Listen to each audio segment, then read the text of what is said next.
Hello, John. Thank you for coming back to the channel. We had a little bit of a hiatus because of the holidays, and so you're back, and we're going to be talking a lot about current events and Yes. your take on what's going on.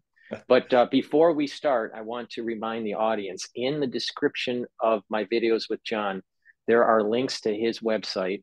So please click those links, go to his website, subscribe to his periodical that he has. He also does readings.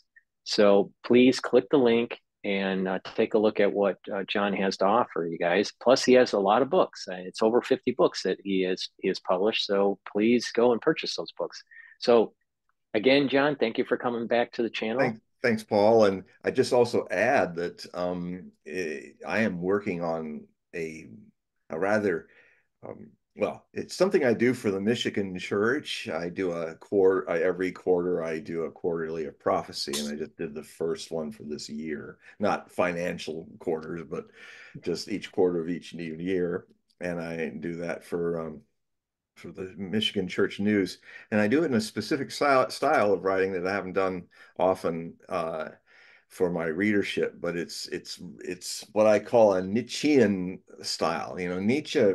Reading Nietzsche is really remarkable because he packs so much meaning in every word and every sentence that it'd take another guy 500 pages to get to that. So since there's so much going on, so I'm doing my special Hogue Prophecy Report special on the predictions for 2024, the year of reckonings.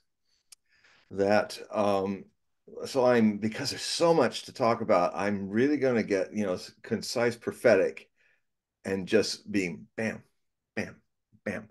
And in the way that I do with the Michigan Church News, because they can only give me 800 words, so I have to really use every word. And so I know a lot of people like the way I can go in the backstory and reflect and then get back to it.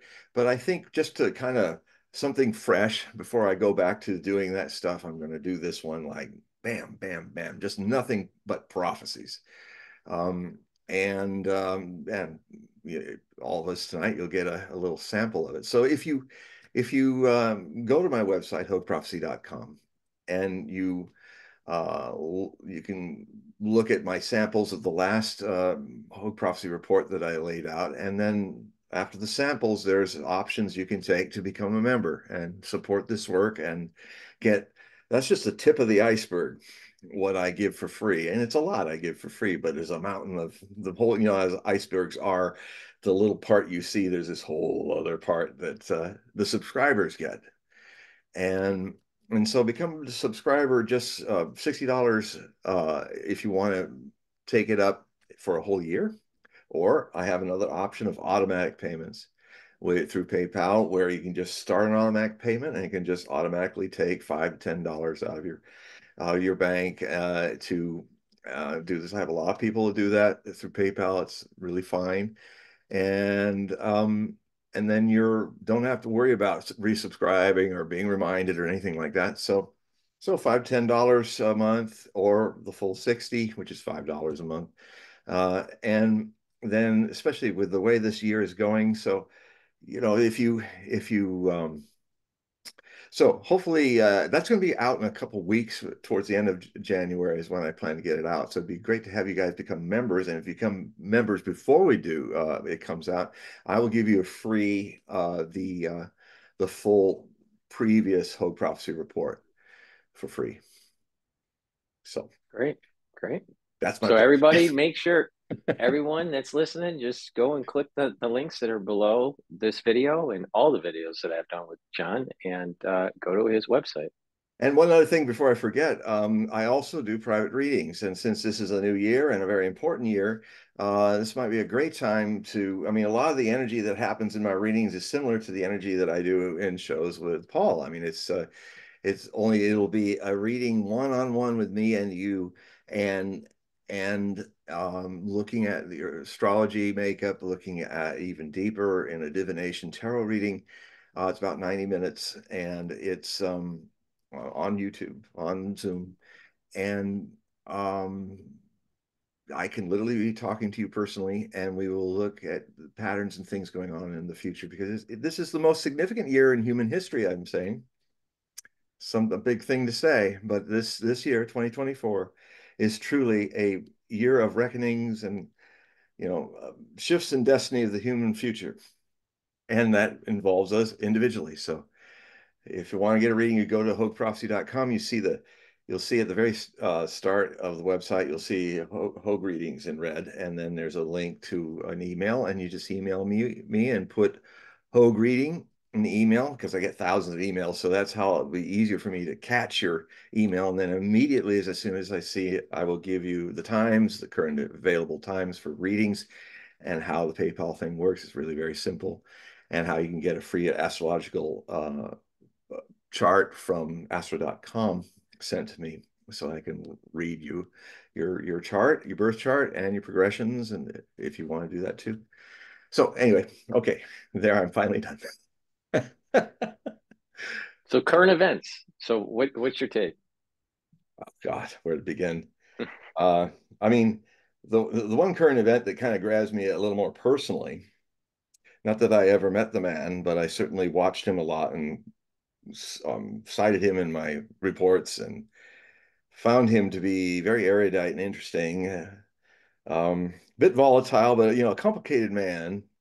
But a man that started last year. I said this man is doomed to die in Ukraine, and that's Gonzalo Lra, who did die a couple uh, days ago in a Ukrainian secret prison, and he basically clearly had been tortured before, and he had they just basically, he made his own prediction about it, that he said, if they take me back into jail, I'd probably die in prison. That's their intention. And he had health problems, and they didn't treat him very well. And his father, he's a Chilean American citizen, and the State Department was getting hundreds of letters. Even Tucker Carlson and Elon Musk were even trying to get them to do something. All they had to do, all the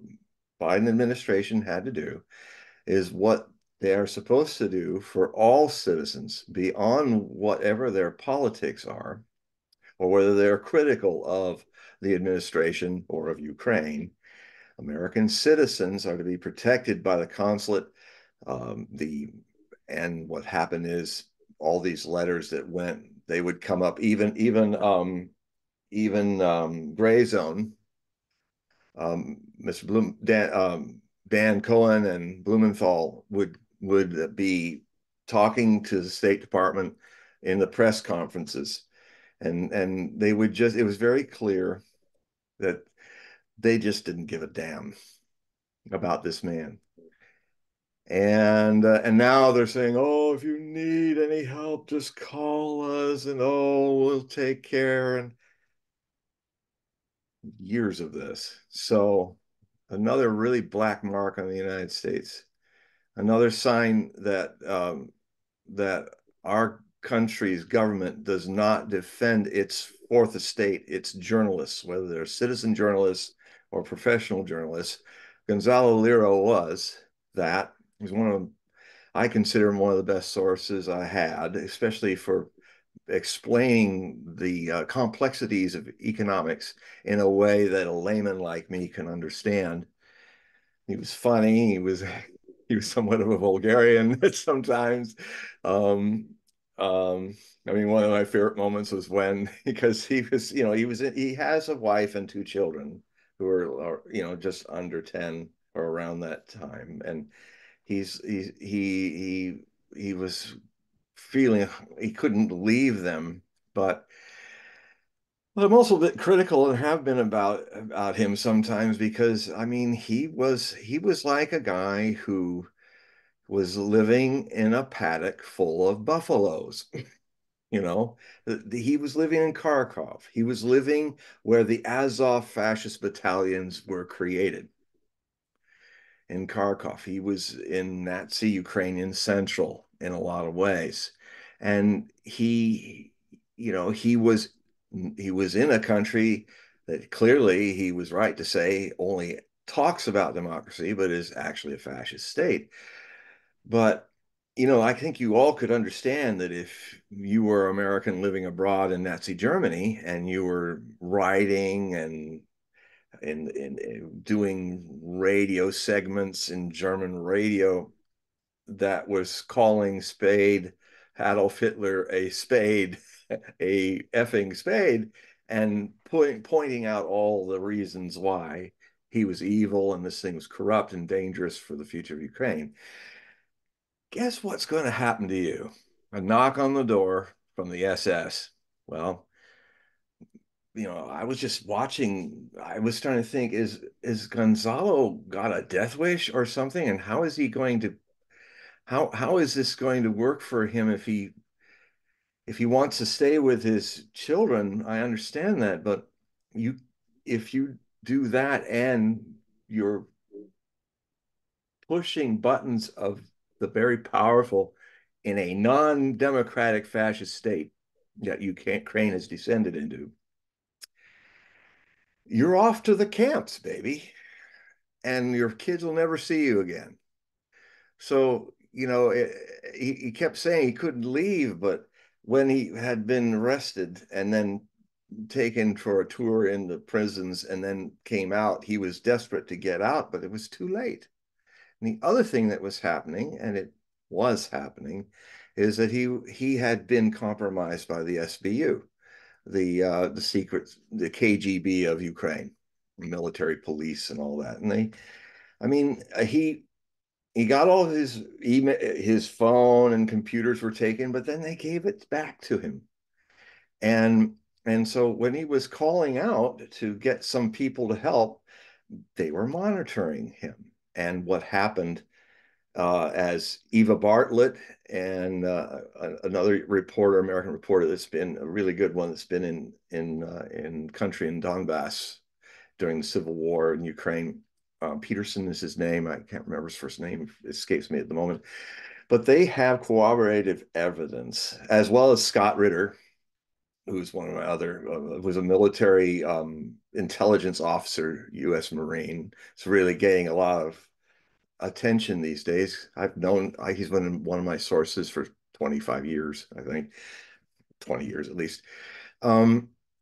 Because he's the one that blew the whistle on in 2002, 2003. He was the one that came out and stated, because he was the head of the weapons inspectors of the United Nations, who had been years tracking down what was left of Saddam Hussein's so-called weapons of mass destruction. And he had chapter and verse all the evidence to prove that there were no weapons of mass destruction left. And even if there were chemical weapons that they hadn't found, the shelf life of chemical weapons unused, they were already duds. So, and one person got very angry in a very public dressing down by the U.S. Senate was a certain senator from Delaware called Joe Biden. And, that kind of menacing upper tooth. Yeah, I mean, it's the same. I mean, that guy was really menacing. And of course, he just took it. I mean, he was doing those same kind of overbit smiles that were like icky and like menacing, like he was doing to the woman who was, um, the Supreme Court justice that was trying to become a justice, and she wanted to put out the point that he had been sexually sexy at work, which was not very good. It's not the proper That way to was say it. that was Anita Hill, right? Anita You're Hill, talking about exactly. Clinton, yeah, Anita yeah, Hill, yes. yeah, yeah. And that's when I thought, God, he'll stop and look at it and go, yeah, you're doing it. And I just like, God, that just, Creepy Joe was Creepy Joe before Trump called him Creepy Joe by 20 years. And now he's Demented Joe, Zombie Joe. Well, we'll get into that in a moment. I'll finish the things with Gonzalo. Is that so? Anyway, what happened is Gonzalo would call somebody, and then phone a phone call would come up. It was like right after it, and one of the people he called picked it up, another decided not to, and checked it through the phone records, and it was on an unregistered cell phone. Not, just, and what that usually is so they weren't just trying to, they were not only listening in on people like myself and others, although I was not involved in these phone calls, but all the shows that Gonzalo Lra was on. I mean, this was a classic SBU attempt to sow division over it. There was a lot of stuff that people got argued for him, against him. Classic espionage attempt to unsettle the alternative media, which has really become the media of free speech in this area. So, I mean, Scott Ritter nailed it, I think, that, and he told Gonzalo that's what he was doing. That's what I later found out. They had a talk online, and it was weird because after that happened, Gonzalo never talked about it, but he would he would just kind of started this kind of campaign, anti-campaign, bringing up all the things that Scott Ritter might have done in his past and stuff like that. It was all, so it was there was that side of Mr. Lra that I still love him, but there was definitely, he was a compromised tool of the SBU. But the at that point it was too late. He tried to get out. The last thing he did was a bunch of tapes a few miles from the border between Hungary and Ukraine. And basically also what those, before I forget, those, the kind of unidentifiable phone is usually, I mean, there is a thing that is over the heads of a lot of us in the alternative media that have written a lot about Ukraine, is the Miravorets. This is the peacekeeper hit list, which a lot of us are on, that where a lot of people that have been critical of Ukraine and the regime get killed. Yeah, mostly it's in Russia and in Ukraine, but it is interesting to note that this website, the Miravorets website, is functioning in the U.S. IPs, because guess where its main source of broadcasting is from? Langley, Virginia, CIA. So, you know, Scott Ritter's on the list, a lot of people on the list. Um, Gonzalo Lra was on the list early, and yet he still stayed in the very place where they don't have to go very far to find him. So I'm going to try to write an essay about this. I wrote the rough draft of it. I might put it in this next thing as kind of an addendum and just have something to say about it, and just kind of take it beyond the connection to something deeper. And that's if you're in dangerous work, if you're upsetting power, it's important not to sell your life away cheaply. I mean, I use the analogy of what happened, um, well, to one of the main reasons why the Japanese Navy and Army lost World War II is that, in my opinion, they had misread what Bushido is, the way of the warrior, of the samurai. Samurai does not give his life away cheaply. He does not run into suicide banzai attacks. He does not do what probably the most talented naval admiral, who was a promising replacement for Yamamoto during World War II, was Yamaguchi, who was, I think, the second division of fleet carriers, who died in the Battle of Midway, which was a great turning point in World War II in that theater. But he didn't die because he was killed by the Americans. I contend he died because of his misunderstanding, like many talented Japanese generals and admirals and other people, his misunderstanding of Bushido. You don't, basically, when his ship, the Hiryu, was the only one left afloat, I mean, it was under a squall of rain when all those dive bombers in 5 minutes literally changed the direction of World War II by after a whole morning of the four fleet carriers being having to dodge, just getting missed by just missing being sunk by American torpedo planes and then B-25s, and we threw everything at them. In fact, that day, I think more American planes were shot down than any other time in World War in one day. And they were like they were moving and moving, and the problem was they had the presumption that the Americans weren't smart enough to break the codes of Japanese secret codes, and actually they had broken it, and the Americans were actually in the northwest of them, the whole three fleet carriers ready to pounce on them as they were attacking Midway to prepare it for another group of Japanese ships that were going to land, several thousand Japanese there, in an attempt to draw out the American fleet from Pearl Harbor and have a final battle and basically sink the American fleet. Now, um, the first thing that's a terrible mistake is Admiral Nagumo, very able admiral, was given two operations to do with one unit, which is dumb. You can't win that. And ironically, somebody in their war games did a what if the impossible happens and the Americans are actually to the northeast of us, and they ran the war game, and what happened is three of the carriers were sunk and one carrier survived to sink a couple of the other carriers, almost what happened. But the judge, the referee, came in and said, no, that's impossible, so he erased the whole thing. But that's just about what happened because of assumptions.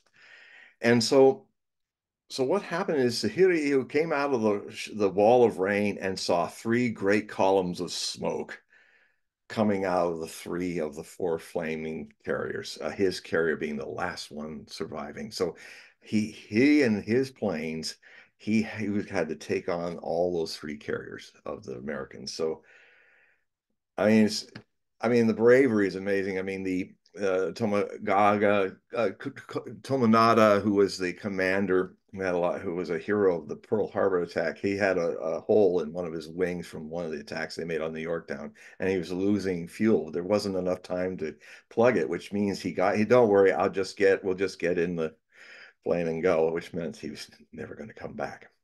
So they all embraced him, and he led them in for the second attack on the Yorktown, which mortally wounded it. And a few of them came back, but they were going to prepare for a night attack. None of them will probably come back from that.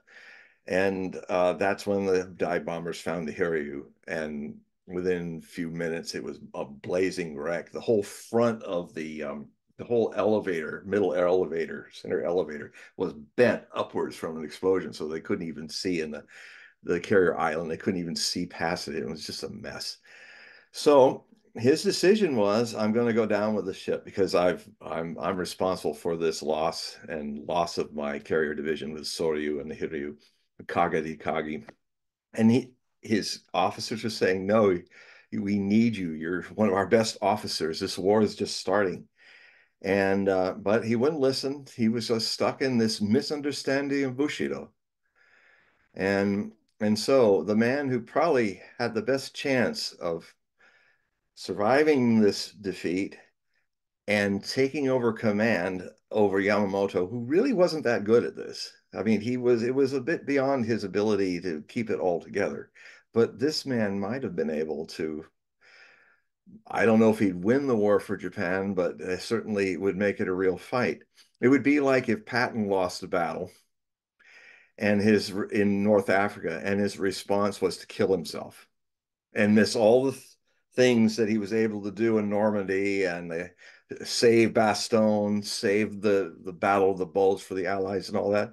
Well, and so I'm using this military analogy because even though it's a bit elaborate for what happened to Gonzalo, I mean, I just follow where my narrative goes.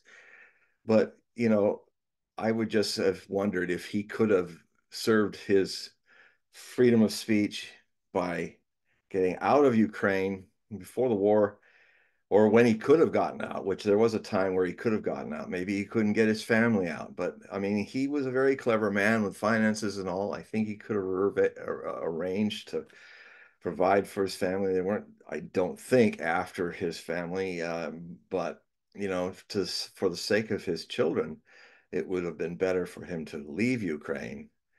And if he wanted to, from another country, write what he writes about Ukraine, he could.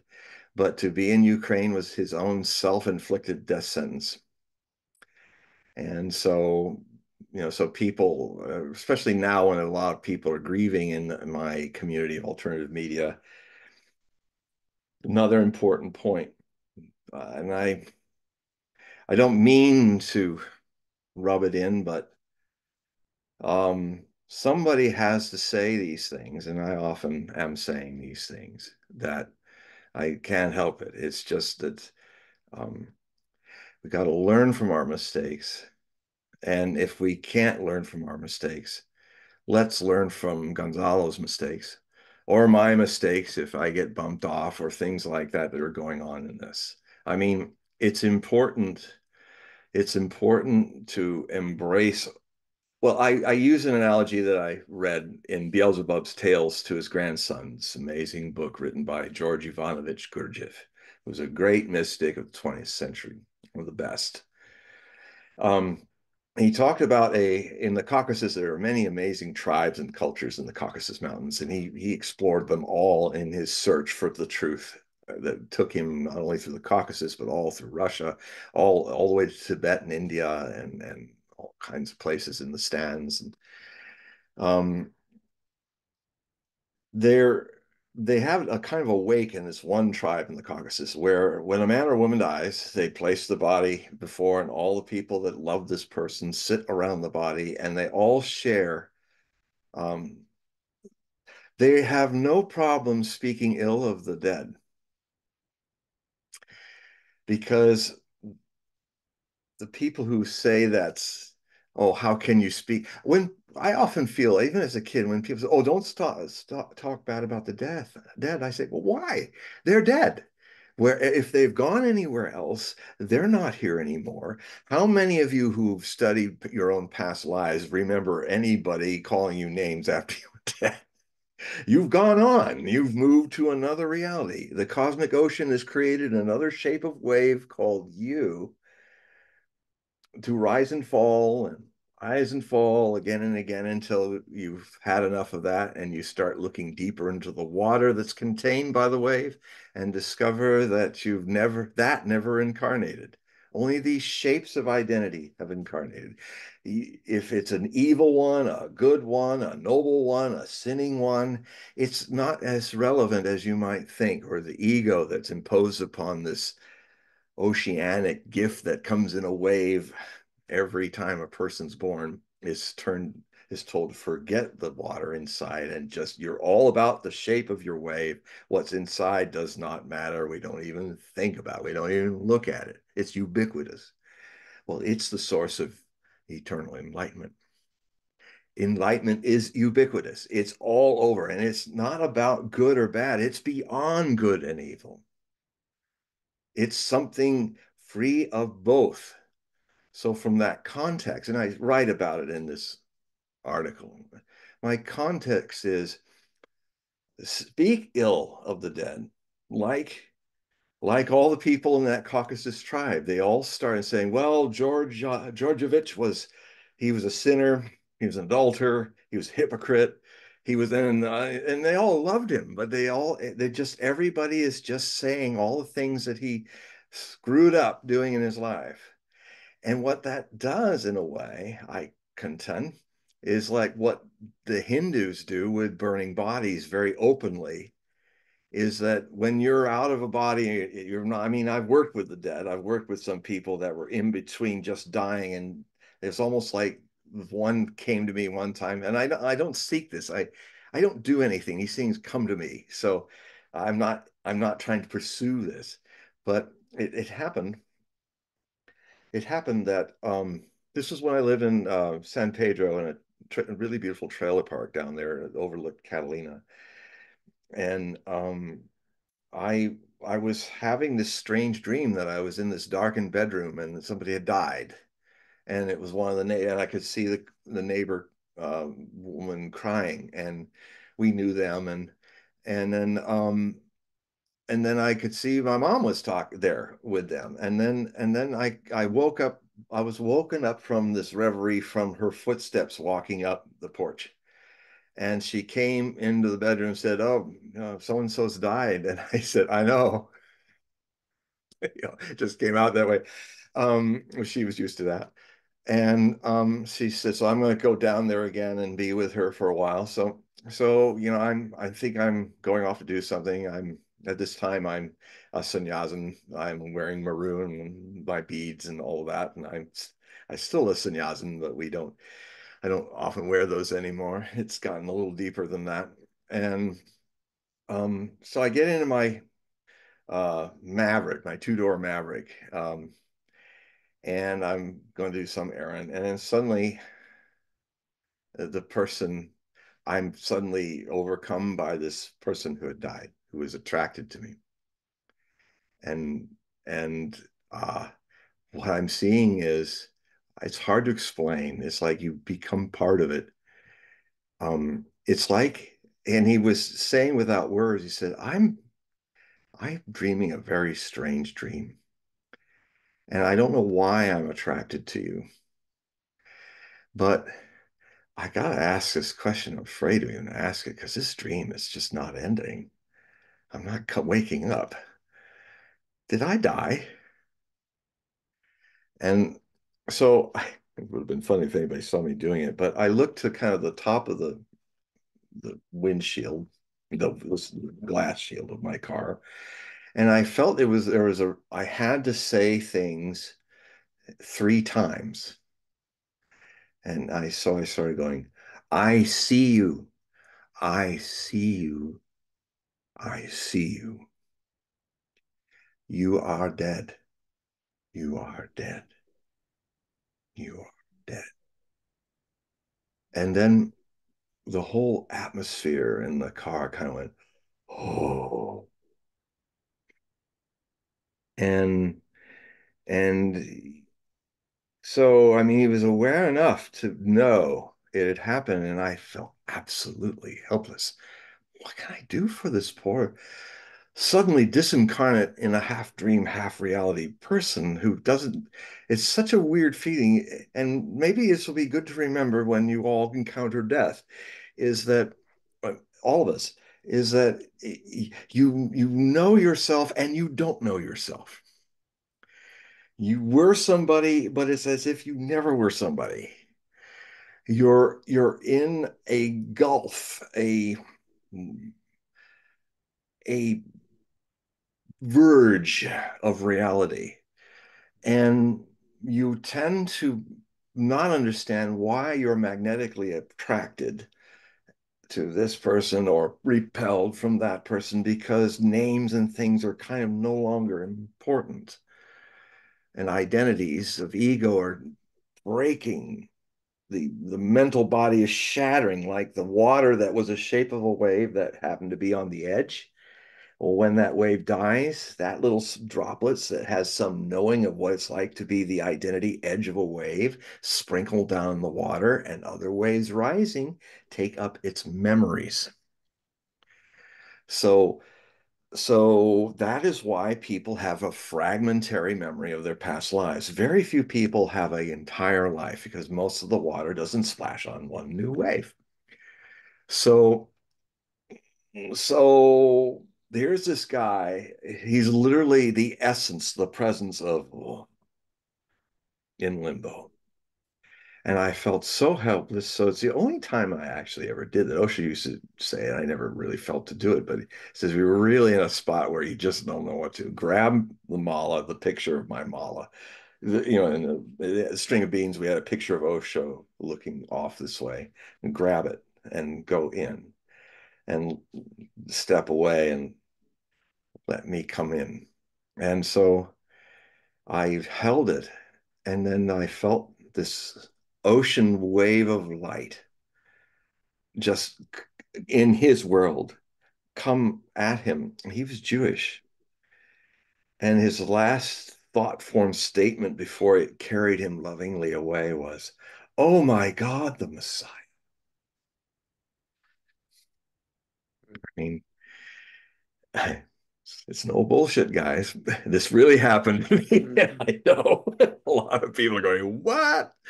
I go, "What?" too. But it Well, happened. you know what's interesting? That you said this sing a verse 3 times. Yeah, I knew you would. Well, there's the nephesh, the ruach, and the shoma, Yeah, I remember. and it's I only later came to understand that. so there's these different layers of the soul, Yeah. and the nephesh is closer to the body, while the neshoma is more closer to heaven or the other world, right? You notice how And I changed the tone with each because tone, music is a higher language. Music, music is a higher language than poetry, higher language than speech. It's something I've often wondered. Why is it that very beautiful music takes me to an ecstatic state? Is it is it the music that is because it's beautiful that is making me literally like, I mean, the kind of things that overcome me with music make the sexual orgasm very minor in comparison, and because it's the whole body. I mean, I sometimes wonder because I've noticed it and talked about by Osho and all that when it was so rare for women to have a true orgasm, but I mean the way it sounds and the way I've been a witness to it in intimate interchanges with women is just sacred. It is, and so the only thing I can see as a man that comes close to that is what music does. I literally am vibrating from head to toe in an ecstatic well, from a state. kabbalistic point of view, the there are 4 different worlds. Yeah. Some say 5, but let's just go with 4. The lowest world, As Asalus, is like our world, our plane, the The physical plane. densest, yeah, the Yeah, densest. yeah. All right. So this is the the the last hay, the second hay of the tetragrammaton. Mm. So the Vav represents, the organ, the sexual organ, the Hmm. 2 legs, The life the force. torso, the right and the left arm. Mm. So in Yitzhara, that's the world of Yitzhara. Mm. That's where the angels sing. Mm. So during prayer, during especially chakras, right? So there is the performance of the sacrifices and the burning of the sacrifices that represents the cleansing of the lower world. And then there are prayers that are said that are more um, the songs of angels throughout chakras, Hmm. right? And then it's the the pre-blessing and the blessing, the Shema, Yeah. which would be The this more. upper level, which would be more like understanding. Yeah. And then when you have the silent Understanding. prayer, the under the silent prayer, which is the Amida, that um, that represents like wisdom, but wisdom from a kabbalistic point of view is like a spark, Yeah. and you need understanding to expand it. So Yes. it's a spark of understanding. So when It's you're very talking high and about singing, beautiful. yeah, yeah, yeah, yeah. The So Kabbalah. there is this, so there is this. Very high. I'll tell you that Yeah. when you're talking about real scholars in the Kabbalistic works going centuries back, Yes. their intelligence level was in the 200s, 250 range. I mean, it was really high. All right. So um yeah, it Well, it's paralleled in Hindu. There are the 4 states. The fourth is just called the Turiya because it cannot be expressed. And ironically enough, I'll show you say, because he used to run 6 miles a day at one point of his life in bamboo sandals, snap, snap, snap, snap, and and um so he speaks from experience, and he said, you know, that people who have the runner's high, they probably aren't aware of it, but sometimes in the runner's high, you are in the fourth. And when I was running every 3 times a week for 20 years, um, and I was running around Green Lake in Seattle, um, I used to I used to do it in dark in the night when there weren't a lot of people on it, because if I started having this kind of fourth state come over me, it was like this expansion, and I'm running and I'm not even looking at the road. I'm running like this. But I see the road. I am the road, and the feet falls upon it. I'm Everything becomes harmony, and everything, the dense world is uplifted. It becomes the lotus paradise, and the Buddha is running, and the Buddha is not for a moment pretending not to be the Buddha, as Well, the society wants. what's interesting is in the Amida, all right, so in this higher world that you're talking about, I believe it's 18 different blessings that are said during chakras. And I believe it's 13 during Marav and Mincha. All right.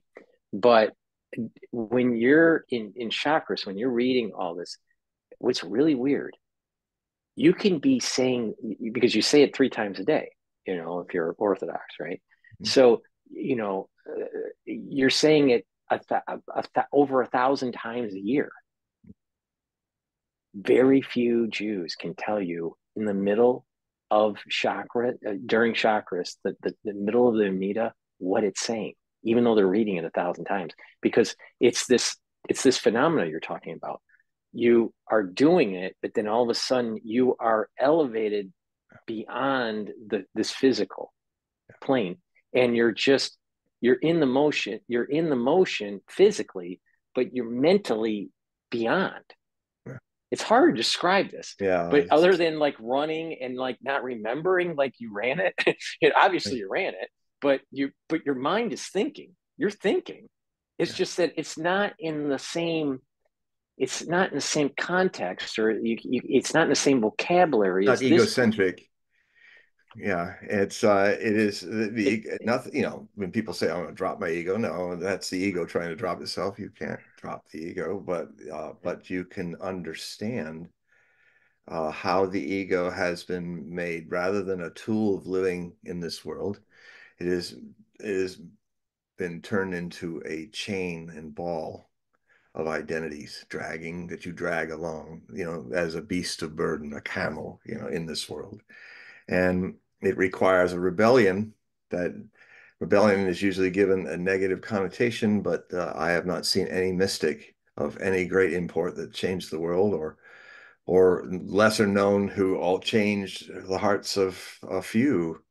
But if they're authentic, they always rebel and question hard, rock solid dogmas. And if that had not been true, then it's like what happened when I probably told this story before, but where I was on Coast to Coast, and there I was explaining some things, and there was a Christian listening to me on the phone call. And he said, "Well, this all sounds very interesting. I don't know, sounds amazing, but I think I'm just going to hold on to my faith and do what my faith, as I understand it, wants me to do." And then suddenly, again, from a state where I'm not thinking but watching my mind suddenly talking uh, very clearly, I suddenly watch myself say, "Aren't you lucky? Aren't you lucky that Jesus Christ, when faced with the Sanhedrin and the things he was opening up to, he didn't turn away from the things that were opening to him and say, you know what? I think I'm just going to follow the Sanhedrin's dogma as they interpret it. and not make waves and just wait for things to happen and trust that God will show me the way. And I said to him, how lucky you are that your master was a rebel. And the message is, be a rebel. Question, ask. You're not out to destroy anyone or any dogma. And if any dogma is worth its weight in gold of truth, questioning it cannot harm it. Only the false suppresses. If false dogmas cannot tolerate false politics, as we're seeing so well, the false freedom of press of our media. I mean, the fact that, I don't, I mean, when I look at one of the biggest frauds in American history, the 2020 elections, and I didn't vote for Trump. So let's get clear about that. This is not a Trump versus Biden issue for me. I predicted it was going to happen. Unfortunately, it did happen. And I don't know if we're going to recover from it in the coming election unless there's a reckoning where we have to face it. But, I've said before that one of the things that if people believe the election was truly done, if the people in command of looking over the election say that nothing wrong happened, then why does their behavior in response to this criticism prove that something did happen? If it were me, when people want to challenge me on what I'm saying and the sources, I'm happy. Yes, let me show you. Let me explain. Here's the sources. See for yourself. I am never like, no, no, no, shut up. I don't want you to bother me anymore. I don't cancel culture people. The people who cancel something out have something to hide. And there's a lot of hiding in this government that there was a lot of fraud going on. You cannot have an election in 2020 that had more people voting than were even registered in the United States. Try to explain that one to me. No, shut up. We're going to ban you off Facebook. We're going to do this. No, we don't. People who cancel people are liars, are lost in an unholy place. They're not, and if it's a dogma, if it's an institution that does this, then it has a sickness that needs healing and exposure. But you don't fix Nazism in Ukraine by sitting in the very heartbeat, the very hearth of some of its most virulent fascist organizations. And you're not going to be around for your kids.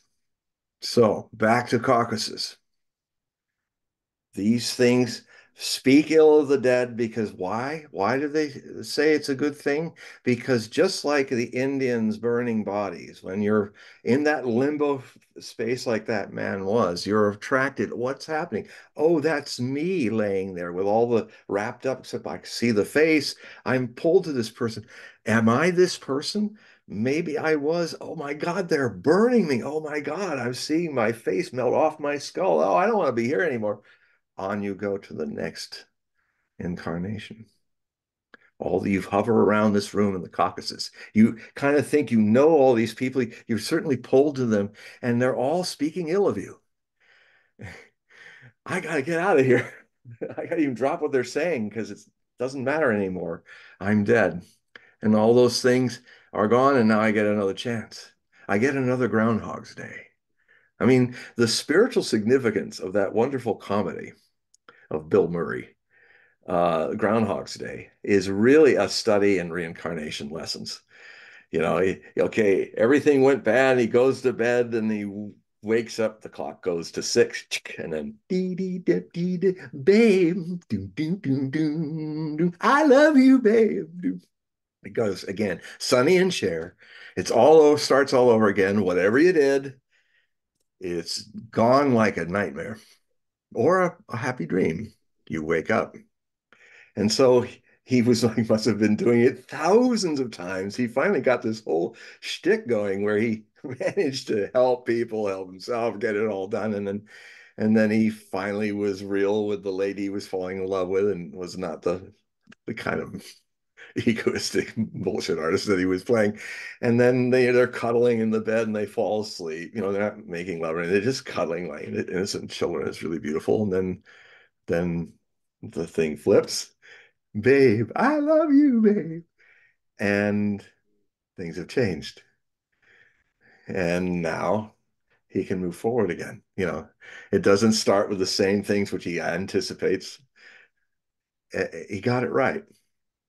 And so it's a beautiful metaphor of what reincarnation is trying to say is you keep coming back. It's always a new start. The profoundest first steps are usually what get us trapped again because the society is unaware of these things and in its unconscious, well-meaning ways wants to dump all this garbage on us, which they think is very valuable. And without it, we can't survive in the world. And they're not really wrong because innocence can't survive in this world because it's a world of ego. So innocence has to sometimes take up survival mechanisms.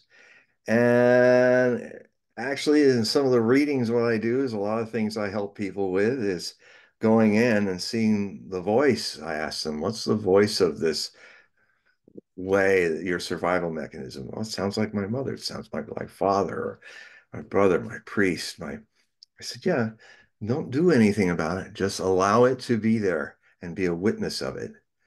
So the biggest problem is you can't, doing is not going to solve anything in my experience. Understanding solves everything. It just makes it irrelevant.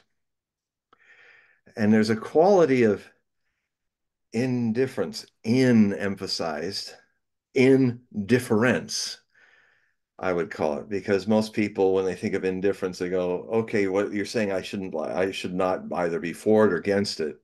And a lot of people then fall into the trap of how they equate indifference to passive aggression. So I have to say, no, the way you're saying it is just, I'm indifferent. No, I'm indifferent. No, that's not neutral. That's I don't want this. and and so we look at that. It's all very playful. The whole existence, as the Hindus call it, is a great play called Leela. And so the universes rise and fall, and World War III's happen, and then new worlds happen, um, and then there's something higher than merely making the world right, opposed to the world being wrong, because right cannot exist without wrong. This other thing, Bind, that we get into with our programming is that we ought to seek this kind of beautiful, happy ending in an existence that is eternally forever. Endings are illusions. They do not exist except in our attempts to dream them into reality. And that hurts us because we never find an end. And so that a lot of our pain is caused by that. But if you have an understanding that you can't begin a thing or end a thing, you are the thing. And it's not a mental construct. Way Now, a lot of meditation techniques that Osho taught me are also in my readings. I talk about them, and usually in my readings, if people are resonating with what I'm saying, I'll ask them if they want me to send after the reading an email which is set up with all the links and information for them to then pursue looking at these meditation techniques. Now, certainly there are a lot of great meditation techniques that I don't know, but I try as best I can never to say or do anything that is not my experience. And these meditations I know from since 1980. I have been doing them since I was initiated by Osho in 1980 in Pune, India. So, so I can share what I know, what I've experienced, and so I share these because if people find in my presence a certain something, uh, beyond that I'm a crazy old wizard. It's if you resonate with it, then take a chance and see what these can do for you. Maybe they do nothing. It's all right. There's nothing wrong. The path is a path of yes. Even no is said yes to. Even no is allowed for its no. Say yes to no as well. Otherwise, how can your yes have any value? So, my saying no to the mistakes of Gonzalo Lra are as much a lesson for me as it is for all of you. It is not ill of the dead to speak of mistakes. It is not ill to yourself to not face sometimes the things you've done wrong. And you might discover something in the moment. Like, for instance, let's say you have a situation where you find yourself exposed to a hypocrisy that you never thought you were, and it's painful. But if you can do this effortless effort of simply being a witness to your life, like it's a movie, just a witness, truly neither for nor against. Whenever a thought comes up, let it come up. The moment you try to judge it or control it, you lose the magic of witnessing. Do not assess, do not try to reason what the thought is. Simply let it come up and witness it doing nothing. If you just each moment with each breath keep doing that, the thoughts start to disappear. The deeper layer is where, so thoughts are the first layer, the easiest layer. The more challenging layer is to just be with moods, be with feelings, sufferings and blisses. That these are more profound, deeper parts of the subtle mind. Just be with them, feel them, but be a witness. They will become more vivid, actually, if you are not attached to them. Then comes a deeper layer, the me separate from the whole that's all around me. And you watch this feeling of being separate from everything. The very core of what the word idiot means. Idios means under the illusion. Watch the illusion of feeling that you're separate from everything and everybody, because you're not. That's the hypothesis. Don't believe it or disbelieve it. Remember, non for or against means put your beliefs and your disbeliefs equally in neutral. Just be with it, waiting, watching. And then what starts to happen, you become aware of something that is that is not separate. Nothingness becomes no thingness. You're not separate. You are everything. You are the universe. You are the whole. Osho, my teacher, used to say, that is the great sunrise of the ego. Oh, no, sunrise of the soul. The sunrise of the soul. It is the strange thing is you can never become enlightened because you are enlightenment. So you can miss it, like the fish who can't looking for the ocean. I'm part of this ocean they keep telling me about it. I can't see the ocean anywhere. Well, you are it. You won't see it. You will never see your ultimate truth because you are it. But anything that you experience outside of it, no matter how beautiful, positive, negative, enjoy it. Enjoy the show, but the ultimate core of it all, the source of it all, is the same for every being that has the potential sentience. The source is exactly the same for everyone, always new and always eternally changing, always not changing, and not even doing that. This gets very difficult to talk about in terms of dialectics because dialectics are outside of it. That's why the mind can never understand this. The mind tries so hard to understand this. It's like people say, what, you think you're enlightened? You've become enlightened? I said, I don't know if enlightenment can become. Can it become? If it becomes, it's a thing of the phenomenal world. Maybe enlightenment is the screen where all the becoming is playing and non-becoming. So so I wish for Gonzalo peace and a better life, a new start, a new Groundhog's Day. But it is good not, it is false to be afraid of speaking ill about the dead. I know that when I die, there's a lot of people who are going to speak ill about me. Let them. Maybe they'll learn from my mistakes. At least I could help that way.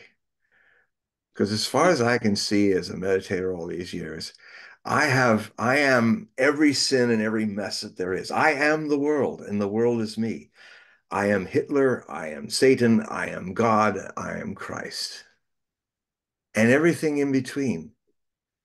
In that play of things, the source, all these things come up. So yeah, it's fault, of course, it changes the gestalt, the way you perceive things, and then you're not afraid of criticism.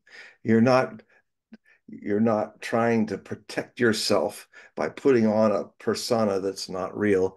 And you're always afraid, the ego's always afraid of being exposed because it is phony. And I did some really hard encounter groups in India in 1980 where I really got confronted with that. And I actually wish those groups were available for the world, um, because I've talked about it before on the show. Those I think if the world could do one of the super groups I did in the Osho ashram in 1980, if for 3 weeks people all over the world were able to pass through what I passed through, I think there would be no more wars. We would all have a, a revelation in that we are all equally unique, not equal. That's impossible. There's nobody that's equal. That's it was a well-meant first stage of the Aquarian Age that Jefferson and the founding fathers said something quite revolutionary for those times. All people, all men, unfortunately, just men, were created equal. Good start. When people go, oh, not the men, it's but why they don't get into that. Understand the positive of it. That was a baby step. What do you spank the baby when it learns how to make its first steps? It's not running a marathon. Let the kid grow up. Love it. It's not the whole truth, but encourage more to come out, more opening the dirt dam to allow more fresh water and more fresh water, because what society does is it dams us up and our water of life becomes stale. So it's good. Break the dam, let things flow. Understand that more things will come. That was the first instance of the Aquarian Age. It's taken all these one cycle of Pluto's orbit ending now for the new idea, a deeper understanding of all men are created equal. Now we're saying all people are created equal, all races are created equal. So it's grown, it's evolved, and now the next stage is coming through the crisis that we're entering, is where we'll come out of this birth travail saying all of us are created equally unique. Our uniqueness is what we share. Our difference is what we share. And this is very naturally in harmony with, if you open your eyes and your ears and your heart, you can see that the whole existence never repeats itself. There's no leaf that's exactly the same. In the infinite trillions and quintillions of leaves, of trees, of blades of grass, of animals, of stars, existence is full of equal uniqueness. The whole thing is equally unique. And so um, when that's understood, then one can accept one's faults, see them in a different alchemical way. Our faults are opportunities to transmute base metals into gold. You know, the devil, as I've said before on the show, the devil and the divine have the same root source in Indo-European languages, the sources of Hindu languages and the languages in Europe. Devil is divine. The devil's trying to become divine. You don't throw him into a lake of fire. That's worse than being a devil, frankly. In my view, I don't see anyone who's sinned enough to spend eternity burning. Have you ever been burned? Imagine if those of you who have had burns. Imagine that forever. What kind of a sadistic, evil thing would want to do that to people? Even Adolf Hitler doesn't deserve maybe a second or two. That might wake him up. But I never throw him into because I am Adolf Hitler, and so are you. He just happened to be a more crystallized version of it. We're all like that. We're also the Buddha, the Christ. We're also the Kabbalist, the holy Kabbalist. We're all of it. So it's great to understand that because then it brings compassion and patience. It brings a illumination into what's behind a lot of the things we do in our lives and what other people do to us. And I apply a lot of that into my work about reading the future. And maybe we should now move to what's going to happen in this year of reckoning, a little preview. Let's see what time is it? Okay. I'm going to be a little shorter today than I usually am because I'm in the middle of I'm having a pitcher's or hitter's streak right now in my writing. I am doing the last 600 quatrains of Nostradamus, updating them, and in a few months I will cross a milestone that I've been on for 3 years, trying to update everything I wrote in Nostradamus: The Complete Prophecies 25 plus years ago. And it's been so much fun because now, because of open sources, because basically libraries are online, um, I'm able to find things that in 1995 I couldn't find because the technology was book burdened and driving to libraries, and so a lot of mysteries I've been solving, and I've just been having so much fun. And this is going to be such an amazing project when it's done. And it'll be released. First volume be 2026 and 2027 and 2028. And so and it will be the ultimate, I would say, I would even argue that it's the last word on Nostradamus. I don't think anybody will be crazy enough to do it again. There were only four of us in the last 4.6 centuries that actually attempted trying to write all of the Nostradamus works. Henry C. Roberts, Edgar Leone, me, and Mario Reading. Um, all of those three men are passed on, Mario most recently. And I'm the last one standing. And so I am going to do what technologies didn't allow them to do. I now can do it. And that is do all the prophecies people know about, the 942 quatrains and the two great prophetic letters, the epistle to Henry II, and these stream of consciousness prophetic letters that basically halfway in the sentence he'll jump a century and come back, and it's it's quite an acid trip to translate what Nostradamus is doing in his prose prophecies. And the vast majority of his prophecies in his entire life were prose prophecies. And most of you have not seen them and they're literally like half of his work that no one's seen yet, or seen in English, or seen translated. And I'm doing that. I'm translating all of his almanacs, all of his almanac prose prophecies, many of his pamphlets and articles, his Horus Apollo on Egyptian hieroglyphs, things that, so when it takes 3 volumes of at least 700, 800 pages a piece to make this work. So it's literally going to be over 1 million words, 2,250 pages in 3 volumes, roughly around that. And I'm just a month or so away, maybe by spring, of the major milestone in this work of actually getting all the primary prophecies down and updated, all the prose prophecies, and I'm going to start the others, the almanacs, which won't be, I hope, as big a burden because a lot of it's really about 16th century news.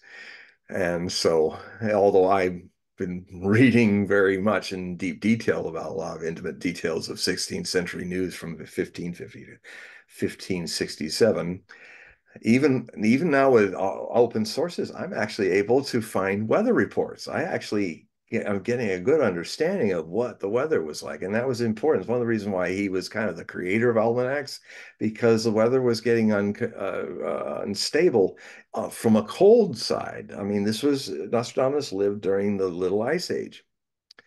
And there was a little burst of it in the 1520s and 30s, and then it got warm again. And then by the end of the 1550s into the 60s, the Little Ice Age came back with a vengeance all through the rest of the 16th century into the 17th century, and a little farther beyond that. So that's kind of the Little Ice Age is really the main creator of the genre of the almanac, the farmer's almanac, and all that. And he was one of the first to create them. So anyway, as I usually go all over the place, now 2024, the year of reckoning, reckonings in plural, many things. Or I could call it the something's gotta give year. And that means in 2 ways.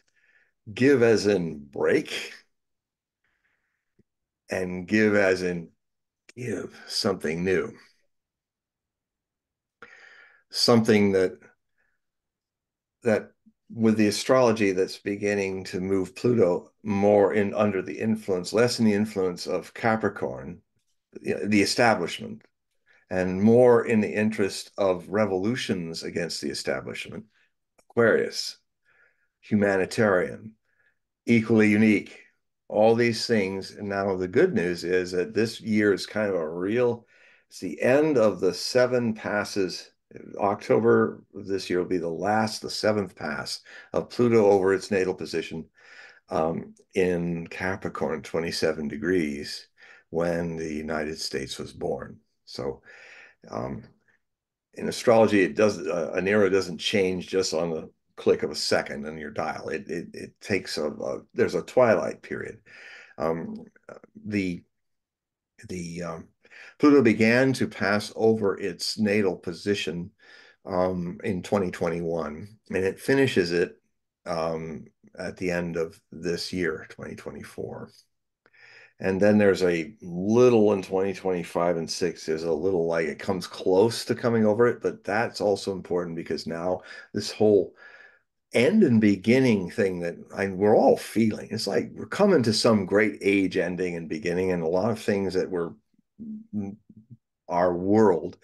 Lenin said it once. I'm probably going to butcher the quote, but I have it in my writing.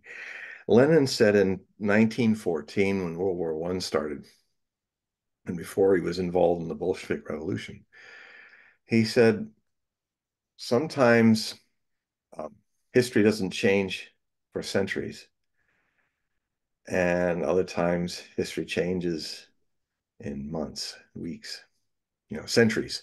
All right, centuries of change happen in months, weeks, and we're in that.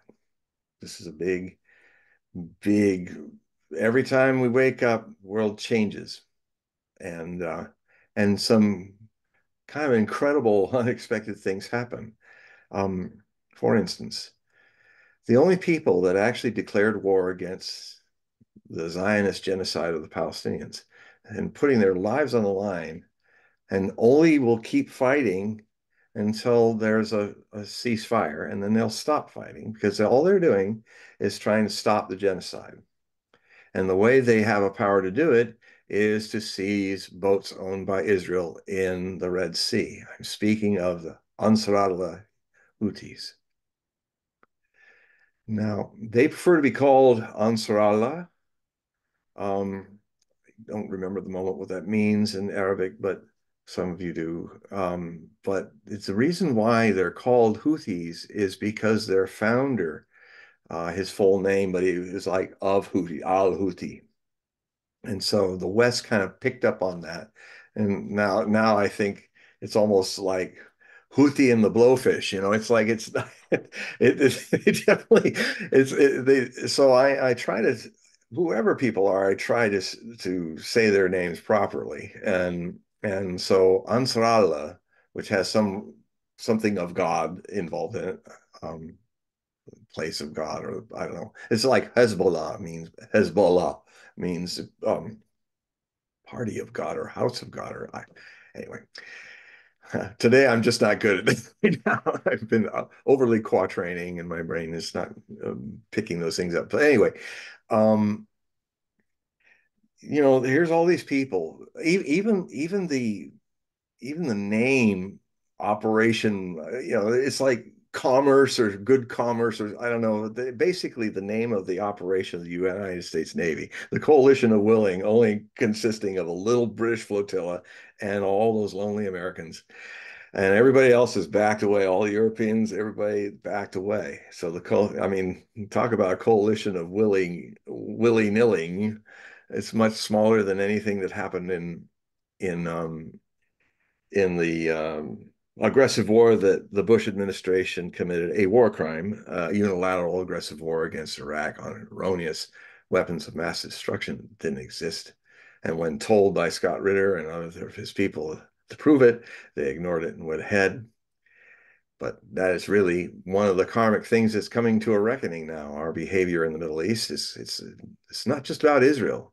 We are the enablers of the Zionists. We are part and parcel part of this genocide. And isn't it amazing that this is one of the unusual things about our times? Isn't it amazing that out of the blue, South Africa goes to the court that is really the court that prosecutes justice in international law for the United Nations, much better than the court that's been going after Milosevic and all those people during the Balkan times and stuff. That's very politicized. This court is not so easily politicized. I can't think of the acronym for it, but you know, the isn't it an interesting karmic thing that South Africa, when it was an apartheid state, literally Israel used it secretly to create its atomic weapons program, that even when South Africa was a pariah state for its apartheid, Israel was making the police uniforms, the guns, the armored personnel carriers to persecute Black and colored people in South Africa. And it's a strange thing. I don't know if the people who are doing this are even thinking about this, but it just seems right in the action reaction of karma that the people that have stepped up and officially asked for a trial of genocide against the current Israeli government are the people that know something about apartheid, because Israel has become, under the Zionists, has become an apartheid state where, I won't go beyond that. I've talked about that a lot on this show, but that's the connection. And where everybody's so angry about, oh, you're upsetting our commerce and all that, I can say, hey, but these Ansarallah people, they're the only people who are putting their lives on the line to stop the genocide that's going on. And so it's amazing to see how the West is ganging up on them and now bombing them and all that. Why don't you just stop? Why don't you just have a ceasefire? Hmm? You know, why don't you talk this way out? That's not what's happening. And This trial has been so, it has taken everything that the Israeli leadership has said, which, I mean, almost every statement the leaders in the cabinet said are all war crimes. And it all came out. The presentation of the South Africans was brilliant. It was devastating. And the poor guy, the British lawyer that they had answer it, I mean, he couldn't even find some of his papers at some points, and he couldn't keep going. It was like very weak. And so now the question is, which is an important thing that happens, just like our elections, just like our systems that are not functioning. The big test here is, I think, I mean, the case is closed, and this is genocide, and there will be consequences. But now the question is, will the system that is not functioning well allow this court case to be implemented? It's judgment. So we'll see. Um, and another major thing, huge thing, is what's going on in Germany right now. Thousands and thousands of trucks and tractors and joined by the Poles, joined by in the Netherlands, soon to be joined by a lot of French, soon to be joined, as I predicted in the past, the Italians and a lot of Europeans. These governments, the reckoning of the EU is at hand. The reckoning of NATO is at hand as well, given the things that they have been doing by proxy in Ukraine. Ukraine is going to be defeated this year. Russia is going to absorb back into the Russian world all the provinces and this experiment, except for the Western Ukrainians, and this experiment in independence for Ukraine is going to finally be exposed for what it is. It is an artificial nation. Um, I mean, I'm not judging it. I'm just stating a fact, and history is going to prove it right. You have a nation that had all these people forced to live in it before it was a nation, when it was just a Soviet socialist republic. A lot of people were from land grabs like Western Ukraine, Lenin forcing all the Donbass Russians and Crimea, and then Khrushchev forcing the Russians in Crimea to be a part of Ukraine. We've never been a part of Ukraine. I mean, this is not how nations are born. Nations are not born because people are forced by other nations to throw themselves into a big group and then find themselves all in the ethnically, culturally diverse people that never asked to be part of this thing called Ukraina, which means borderland. I mean, your country's name is borderland. Can a country be called a frontier? I mean, and so even the name shows that this is not working. And so then you get one group of nationalists that believe they should rule all the other people there. This is not going to work. I've been talking about this since before 2014 when all this happened. Ukraine will break up because this is unnatural. These these people have not consented to live the once 32 million people who lived there. Now it's down to 22 or even less. They did not consent to be there. All those men that left and didn't want to join in the armies, good. It reminds me of something that Ruth Montgomery used to talk about through her channeling books. She talked about how I'm going to write something about this, maybe in the 2024 thing. I'll talk about it a bit. I'll introduce her prophecy because she had these guides that gave her prophecies, and some of them pretty accurate, some of them not. But it was an interesting read. I learned a lot from processing what she was doing in the 90s and 80s. But she talked about there'd come a time where there'd be a lot of peace because there'd be a whole generation of people who just wouldn't be interested in going to war. They just won't. They will literally be the people who said, what if somebody declared a war and nobody came? Well, these people are here, whether they are the incarnates returned from the 100 Years' War. That's what she thought.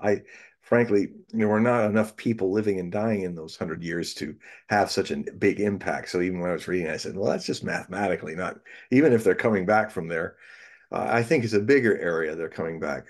I mean, I'll tell you that one of the reasons why the Gerald Ford steamed away from Hezbollah's coastline is that they're 600 sailors short of an effective crew. The British are decommissioning ships because they can't crew them. The United States is beginning to do the same because recruitment in the annals of military history, recruitment has never been this bad in the West. And I'm glad, frankly, if there'll come a time if we have to fight in wars again, then people will stand up, but they'll stand up to fight because they have to. They're not going to go.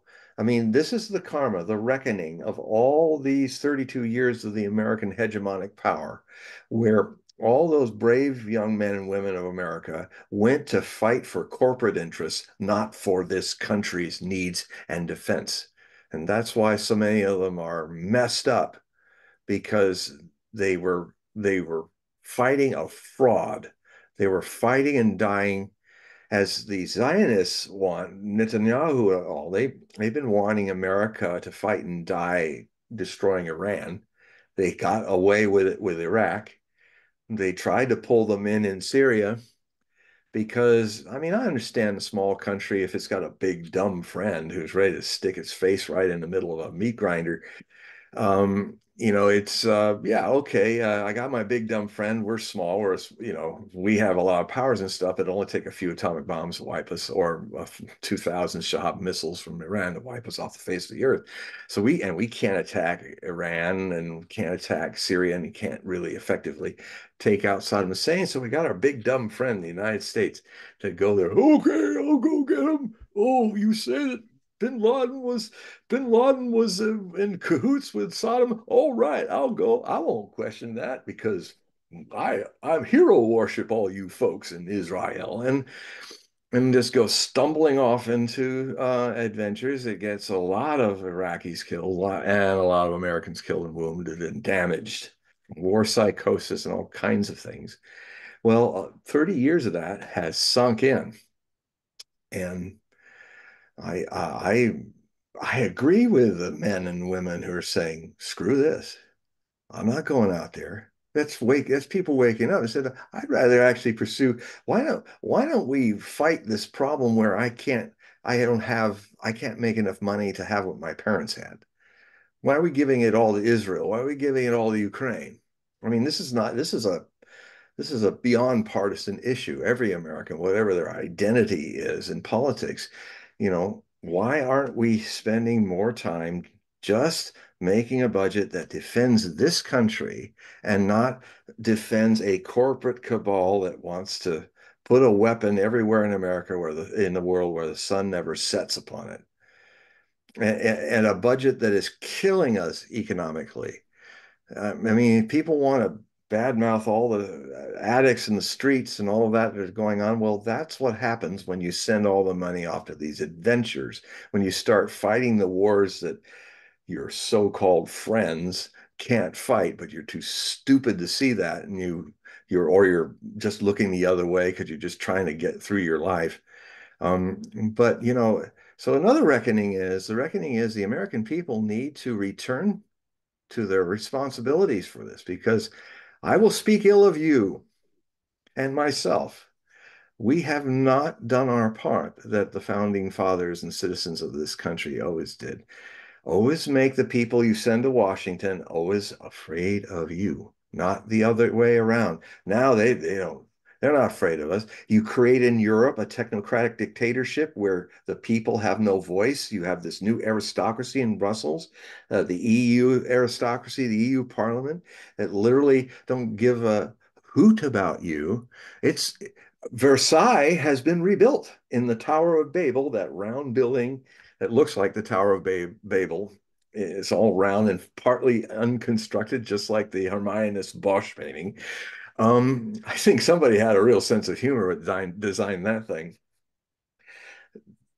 Those truckers that are stopping things happening in Berlin all across that, this is the beginning as Pluto moves away from supporting the establishment and more towards supporting a revolution to reform the establishment, which is the big thing that's coming. This year is the shift. This year is where that starts happening. And I know as a lot of people feel very powerless that this whole way the world is kind of being shut down, that the elites are literally trying to take our freedoms away, our humanity away, to kind of turn us into serfs. Yeah, they really want to do that. But here's the good news. This happened before in a smaller way. It happened when Pluto started its transit in the birth of America. That was the peak of the aristocratic world as it was at its peak at that time. They were warring against each other. They were all not just one, but they had control over the plebs, the lower classes. But a middle class started to emerge in Europe and Britain and in the British colonies in America. And they like this new cash cow. Hey, there's these people are industrious. They're giving us more money. We can build more palaces. But at a certain point, the people in the middle classes then said, no, you're taking too much of the wealth. You've forgotten we even exist. You don't care about us, you hate us.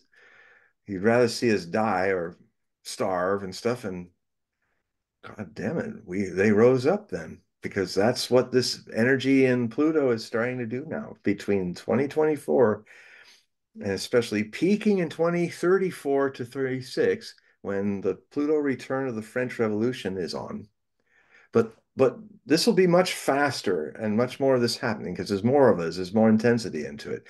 So these globalists and people, these movements they are doing to suppress us, to shadow ban us, to try to control us is going to backfire.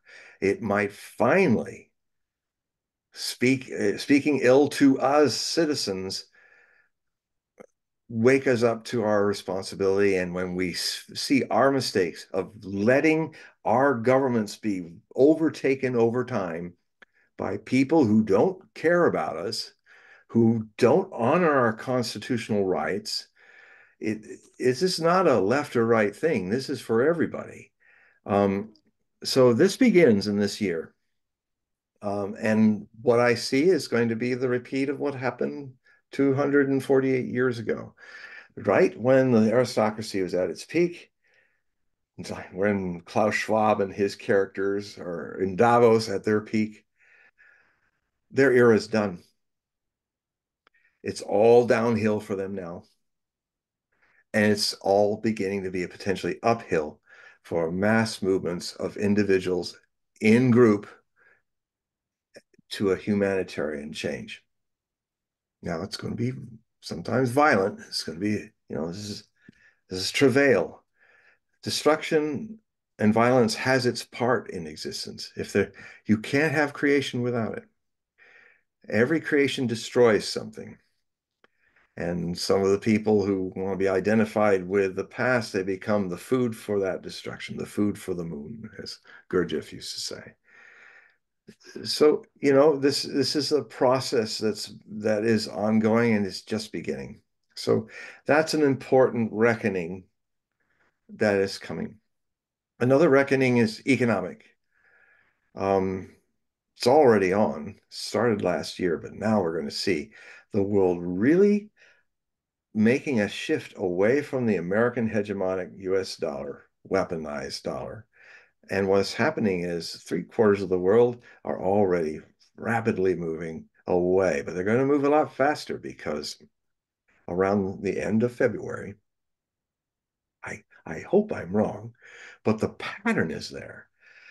Whenever the EU government people and Joe Biden and his administration say they're not going to do something, they really protest too much, and then down the line, they do it. Right now, all the thinkers and economic people, even in this PlayStation financialized economy, which does not make anything, it just speculates. Even they're saying to the Biden administration, and they're saying it to the European leaders, don't take that frozen Russian central bank money and literally rob it and use it. If you do, the rest of the world, a huge majority of the world, by the way, we're under 1 billion of that world. There's another 7.5 or nearly over 7 billion people who are turning away from us. If that goes through, it'll be the end of the credibility of 500 years of Western economics and coin and money. The world will turn away from the dollar, from the euro. The world will turn away from us, create a alternative system of money based on a currency that will not be anyone's national currency, so it cannot be dominating. That currency will be a transactional currency that allows all the other currencies to use it as the bridge to do commerce with other sovereign nations. The global South and Asia are done with us in the West. Don't worry about Russia invading Europe. They are done with us. We're not worth one life being lost for conquering them.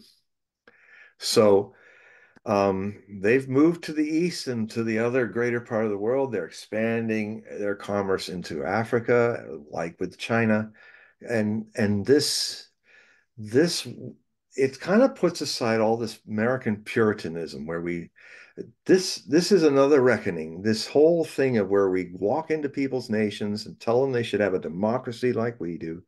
We're ignorant, arrogant bastards who don't even know the backstory of why the Chinese are doing their form of democracy, why the Russians are doing their form, which is different from ours. We don't care.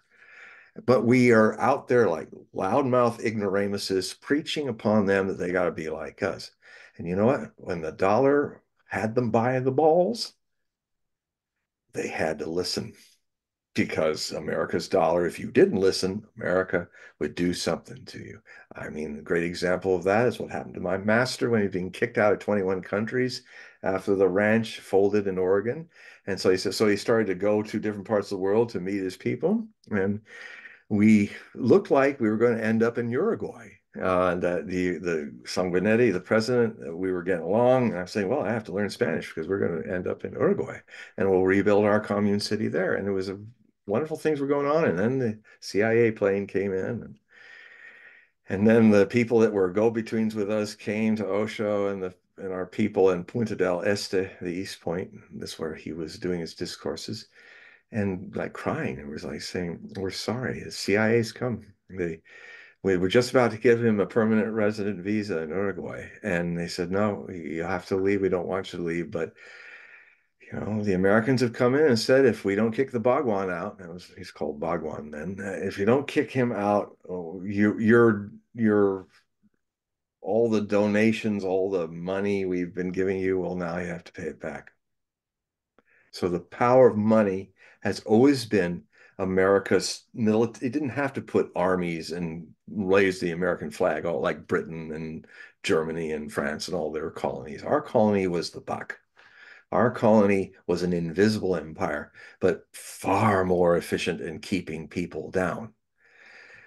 Well, Saudi Arabia ended that last year when MBS pulled the dollar away from being the commodity to keep the US dollar bonds alive, which means the dollar is beginning to lose its control on the world. And there's such a positive release that's going on outside of the West where we live in there. People are like, they can't hardly believe this is finally happening, you mean now we're going to actually come together as nations and try to solve our problems and not be under control of one unipolar hegemon? Does that mean that we're now more a community where I have to, I have to live with my neighbors and find common ground? I have to stop my border disputes between China and Kashmir and India. So that's got to get worked out. And now it can get worked out because we're not under the boot of the United States buck. Um, you mean now we can just leave each other alone about what's going on in our household of a nation and just let us work it out. And then if people have a better idea, they live by example in their country rather than you should live like us Americans. we're the greatest nation in the world. We're an exceptional nation. Well, yeah, I know. You know what? Certain people who use exceptionalism, like Adolf Hitler, like Benjamin Netanyahu, it's a fascist idea. And so, these people, if you're exceptional, that means you're above the law, you're above morality. You do not see people as equally unique. You see people as instruments of control. And all that ugliness, which is so un-American, is going to blow back. And the dollar this year is going to rapidly lose its control to run the show. And frankly, you're already seeing it. I mean, the American Navy stopped building logistical boats, enough boats to these destroyers that sent 100 Tomahawks and now another 100. I think by the end of the week they're going to all have to pull up and leave and steam all the way out of Aden up through the Persian Gulf and into Dubai. That's the nearest place where they can pack up some more missiles, come back, steam back for 2 weeks, come back to Yemen, fire them off in a few days, and then get out of Yemen again. It looks weak because it is weak, and the world is not afraid of us anymore. The Yemenis are not afraid of what's going on. They, I mean, they've been surviving a US-backed genocidal war against themselves since 2015, and they won the war, and Saudi Arabia had to back off. Um, Now, and it's because the dollar isn't there to crush. That was always the thing. You couldn't you could see all these injustices. Everybody was seeing it for decades, but it's like Sanguinetti. You can't have Osho in your country, or you have to pay up all the debts from all the money we've given you to help improve your country, which is just a system of bribery and control. And guess what? When I heard that, I was in Seattle, and when we heard that Osho had to leave, on the very same day, I'm seeing President Sanguinetti on the news in the Oval Office with Ronald Reagan, glad handing him, and it was just announced that because of our great relationship with Uruguay, we're going to delay the payments down another 10 years. And I looked at my mom; she's a Sannyasins disciple too, and I looked at her, and we laughed. It's like, oh, that's why Osho got kicked out. In my own personal life, seen with consequences to my life, have seen how the US dollar is used against the rest of the world. It was used the same way against my world. So can't do that now. If we were kicked out of America now, we could probably build our commune in Uruguay, and they just, who cares? It's the world is turning away from the United States, and as far as me speaking ill of the United States, it's the best thing that could happen for us, because nothing's more burdensome for a country than being imposed as a policeman upon the world when it's not, when the world hasn't asked it to be. Being an empire is a terrible burden for this country, and when it finally collapses, and it begins mainly in this year, the economic crashes and stuff that will come from it. Americans, the reckoning is that you have to spend not beyond your means anymore, and you better vote out all those people in government who don't get that. Ramaswamy, who is one of the candidates in the Republican Party, he has a very interesting idea. He says, the first thing he's going to do if he's president is because he has the power as president to do this, mass firing of all the bureaucrats that have been involved in all this graft and stuff like that. Now, I mean, in part, I like that, but I'd like to grab that guy and say, Vivek Ramaswamy, who are you going to replace them with? Have you got the plan to who have you vetted who are going to fill their shoes and do their work according to the Constitution? You can't just blowing it up is not this is I mean Ramaswamy is having a Greta Thunberg moment. Oh no, just shut down all the reactors. Just shut down all the industry because it's bad, it's evil. And then when we're down to medieval serfs, we're going to somehow change the industry without power. That's like, come on, get a brain. So I hope I'm going to try to reach him and say, look, I'm going to keep saying this online and stuff. Look, you can't blow things up. You have to already have something to replace it. You have to start saying, you can't do it right away, but you have to do this in installments. You've got to refine the replacement. So don't blow it all up in the first day. The government will not function because it's full of people like this. This is going to take time. I mean, that's why Vladimir Putin's was so successful in taking over time the oligarchic control that the US established in Russia after the fall of the Soviet Union as the gatekeepers for all this stealing of Russian resources, privatizing the Soviet system so that millions of people died who are no longer, because, well, we're free market and your socialist programs that are giving pensions to the old who built the Soviet Union, most of those people died or committed suicide. It's not talked about, but millions of Russians died from neglect, from a system that was just brutally capitalistic. It's me. Good luck with you. I'm going to make it. Whatever you do, you do. And the Russians were taking this on to extremes through their oligarchs. And Vladimir Putin, it took him 20 years. That's why I'm not for term limits, except every election. You can get voted out every 2 to 4 years. I also think the system has to be changed that we cannot have a situation where we have a brain dead president for 4 years. This is the weakness of our system. The Constitution will need to be updated. It's interesting that Irene Hughes and other American prophets in the 1800s and her in the 20th century, she saw a revolution coming in 2026. Way back, she was talking about that in the 60s, and that where a new constitution would be created. Well, one of the things that needs to be looked at is we need to have a vote of no confidence for governments. Just like the parliaments of the world that, you get elected, it's 4 or 5 years. But if you've got a brain dead president, clearly his brain is not up to the job, even in the first year. And now it's really beyond the pale now. You have to have a vote of no confidence. We have the 25th Amendment. That actually could have stopped this, but the problem is that would just replace that person with Kamala Harris, who the other weird thing too is there's a woman that the deep state has picked to be their perfect vehicle. And so you just watch the person that the deep state wants to become president is Nikki Haley.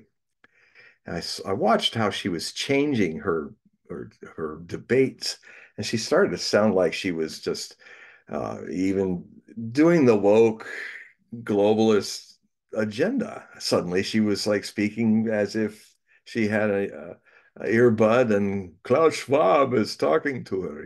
You will own nothing, and you will be happy and eat the bugs. Um, she started to be Schwabby, and I said, what is going on here? And actually, Ramaswamy, he picked up on it. He's actually the main people who opened my eyes. He's saying, no, she's being picked.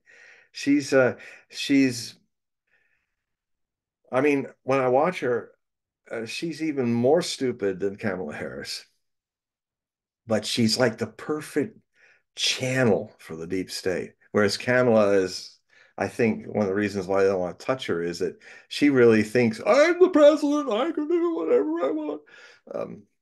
Um, Nikki Haley is a team player. She came into government really like bankrupt, and she's come out of government a multi-millionaire. So, you know, you see the grift here. And so if she's paid enough, she'll tote anybody's line. in the deep state. And so watch her. She's what I'm hoping is that she is so idiotic that hopefully people would just go, I'll go for that. It's really sad. When's that glass ceiling is never going to be broken by women if we don't see more intelligent women represent their sex in our politics, because the people that are the Hillary Clintons, the Nikki Hellys, I call her Helly. She's a little Helly, you know. We're just ready to go to nuclear war with Russia. You know, let's do it, boom. You know, and Kamala Harris. I speak ill of the women of our country. Do not let such women represent you. Otherwise, you're falling right into the cliches, the dingbats, the over emotion, all the cliches that go with women that are not true. Well, stop putting these cliches into power. So, so, you know, you got to air things out. So speaking ill is not a bad thing in this theme of tonight. I mean, it's so that's the economy. We're going to have big changes with that. But what's going to happen is this greatest depression is going to hit the West a lot more than it will the rest of the world, less rest of the world. And what I hope will happen is people will start saying, you know what? It's like what used to happen in America. People in the troubled world around America when it was just starting and getting growing, well, people kind of looked over and said, wow, God, America, it's kind of a place I want to be there. You know, that's like, you know that it's happening. It's going to happen big time over the next years. A whole lot of people in this country are going to end up moving to Russia and living as citizens of Russia, because frankly, it's a similar thing. If you actually see what's going on in Russia, Russia's in a pretty good state. It is, I mean, what if you watch mainstream news, you're lost to that reality. But if you actually look at alternative media, you're going to see over the years that the Russian economy is surging, it's booming. They do have a strong democracy. They don't do computerized voting. It's all you have to show up at the polling place. There are cameras everywhere. You have a ballot that's a paper. It can be recounted and preserved. There was one incident that the U.S. News brought up, I think 5 years ago. There was actually this one incident. They couldn't find more, but there was one incident where there was this gal on the camera taking ballots and screwing around with them in a Russian. She was immediately arrested, and that was stopped. Now, why didn't we do that with people? Droves of people. I mean, I saw the footage of it. They should be arrested. This is not totalitarian. This is defending your democracy, like Russia does. I mean, Vladimir Putin has never, he was appointed by Yeltsin. He didn't want the job. So he was like there, and then he was elected only by a slight majority. I mean, I've watched the elections all these years in Russia. They do have solid elections. It is a democracy. It is a Christian nation. It's not a communist nation anymore for decades. It's not the Soviet Union anymore. It's clean. The cities are beautiful. They have so much work that they have to actually hire people coming in from the Uzbekistan and other places to do the work because there's full employment. I mean, if you know how to go into this world of internet and open source, you can put yourself right in the middle of a red square right now and see what's going on there live. And or in Petersburg or other places or Novosibirsk or something, you can see that things have changed. If you've been a Russia washer, as I have been for a long time, I've never seen Moscow more clean and beautiful, and St. Petersburg. And all the cities are starting to look like that. I was watching some contacts. Um, Patrick Lancaster is one of the best correspondents I've been watching since this war began. He's an American expatriate, has a wife and children in the Donbass region, which has been constantly shelled by the Ukrainians on the civilians and the cities and stuff. It's all documented. Anyway, he one time took a break with his wife and kids, and they spent a week in Rostov, which is not far from there. And I was amazed what Rostov looked like, and Astrakhan. And, cities have never looked so good. Russia has never, in its entire long history, been more prosperous and more together than it is now. And a lot of people are immigrating. Wouldn't that be an irony? Rather than people going to America, people start immigrating to Russia because it's kind of filling the void by example that America once was. We can be that again, but we just have to be Americans, not imperial Americans. It's so not American for us to be uh, marching around and controlling people and stuff. It's just so un-American. I can't. We've lost our way, but that happens in lives of individuals as it does in the collective lives of citizens of nations. Nations, if they live long enough, they lose their way. They need an intervention. And this intervention is not forced upon us, it is caused by us. The intervention is nobody wants to play with us in the sandlot anymore because we're not good players. And, we become the cat shit in the sand. So, just drop in there. And, and nobody wants to play with the cat shit anymore. So stop being cat shit in the sand and people will play with you. It's as simple as that. And I'll leave it at that since what hour is this? This is the second hour that I finished. So this will be the diet Hogue marathon, not 3 hours.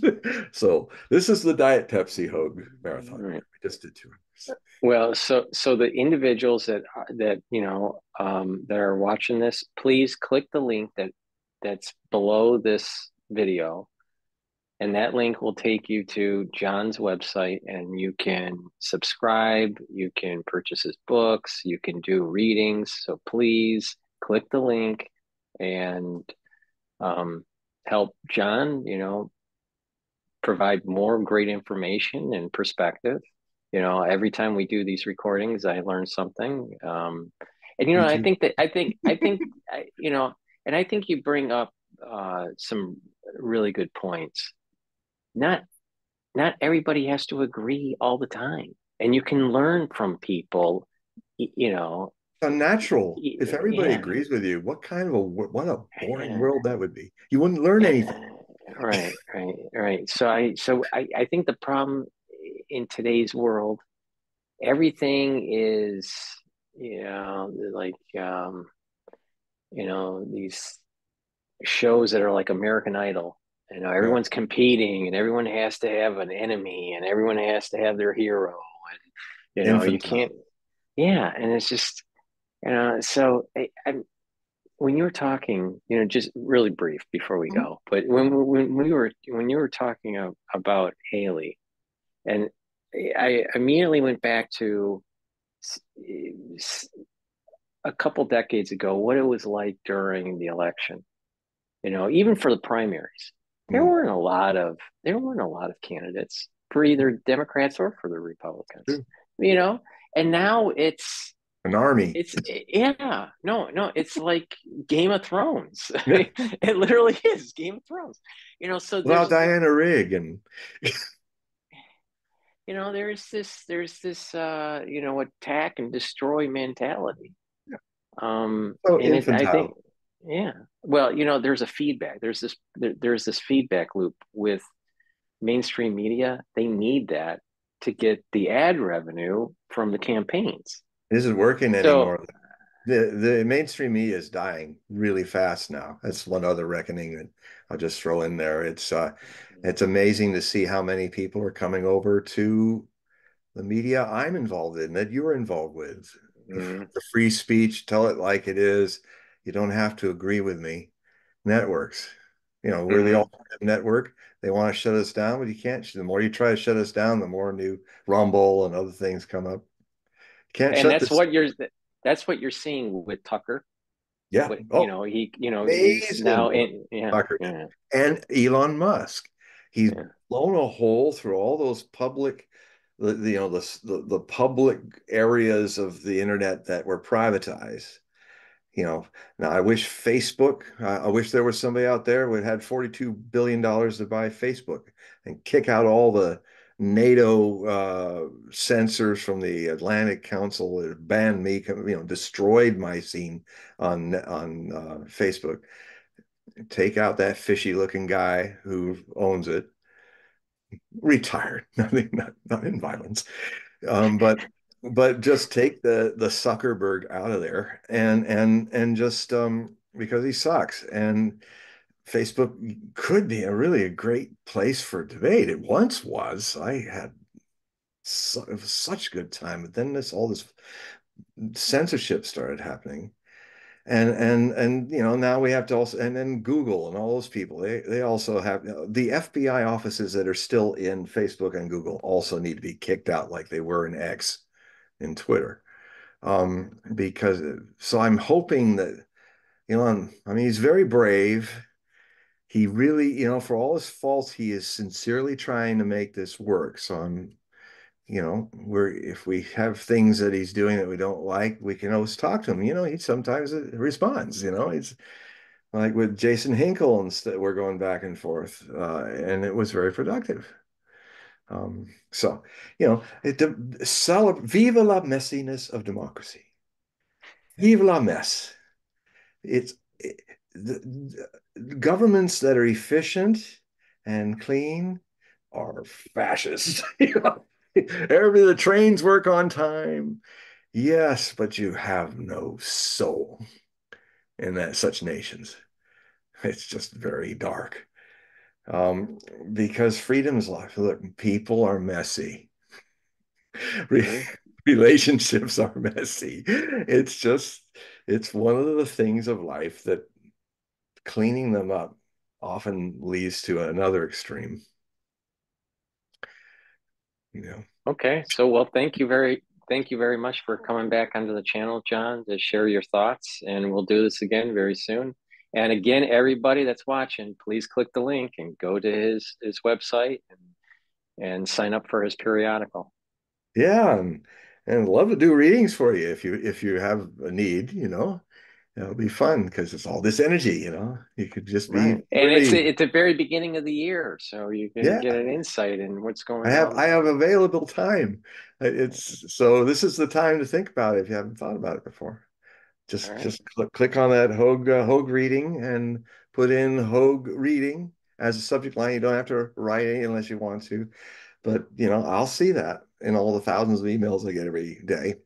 I'll see that subject and then I'll get to. I'll talk to you and then we'll set up a time and then we'll have a journey together. It's lots of fun. Okay. Very good. So thank you for coming back onto the channel, John. Thanks, Paul. You're And wonderful. just, You're one of my best portholes to the world. that's good. So you You're got to very wave back. brave. Well, the thing is that, we need people that are outspoken, but also, that are scholarly and have different perspectives. And, we can learn from people that have different perspectives. Yeah, This that's idea, what I this, do.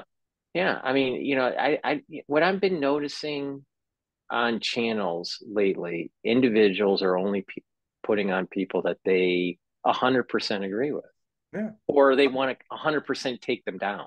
So yeah. it's It's and the binary. thing, yeah, It's totally and the thing binary. is, is that the solution is in the middle. We all need to It learn is. from each other, and Middle is the we, public grounds where we come and debate things, and that's what I love what Tucker's doing. I mean, he's talking to all kinds of people now that he's Tucker Unleashed. right, Yeah. right, right. Okay, so you got to wave goodbye. Bye, everybody. Happy New Year. Happy New Year. All right, let me stop the recording here.